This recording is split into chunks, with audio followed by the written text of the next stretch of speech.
Yesterday, I posted a post asking a question to police. No police officers responded, but the responses I got were interesting. I had about half and half support and against across my platforms. What shocked me was I got a huge response on my YouTube platform, where I never get responses on anything. I usually just post up there just to post. Half of them were, the ones that were against, with one exception, were extremely insulting and personally derogatory. I deleted those comments. That violates YouTube terms of service to post comments that are not respectful.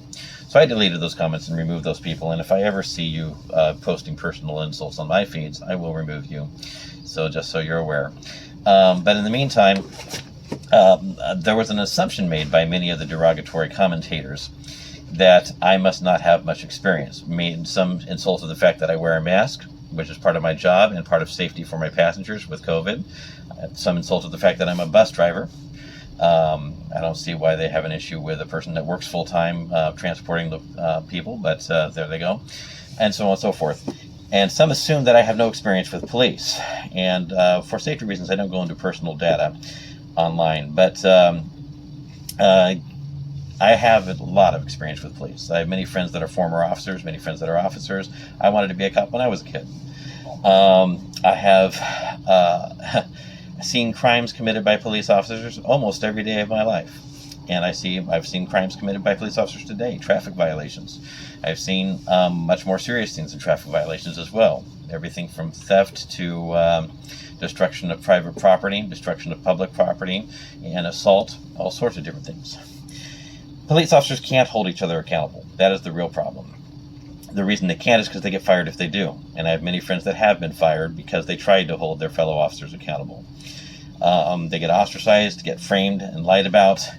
You see, the police department system is the system that protects itself at all cost. And it does so through lies and manipulation.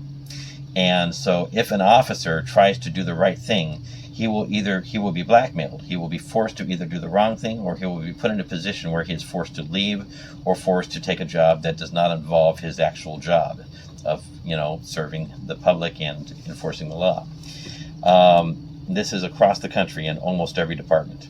And if you do not believe me, ask any police officer. Any police officer. And if he's an honest police officer, he'll tell you about it. And if he's a crooked police officer, he'll deny it. It's that simple. So, just so you're aware, the assumptions are incorrect for those that disagree. So I still ask police officers, if you claim to be a good cop, hold your fellow officers accountable and arrest them when they commit crimes. It's that simple. And I know it's hard, and I know you may risk losing your job as a result, but that's what a good cop does.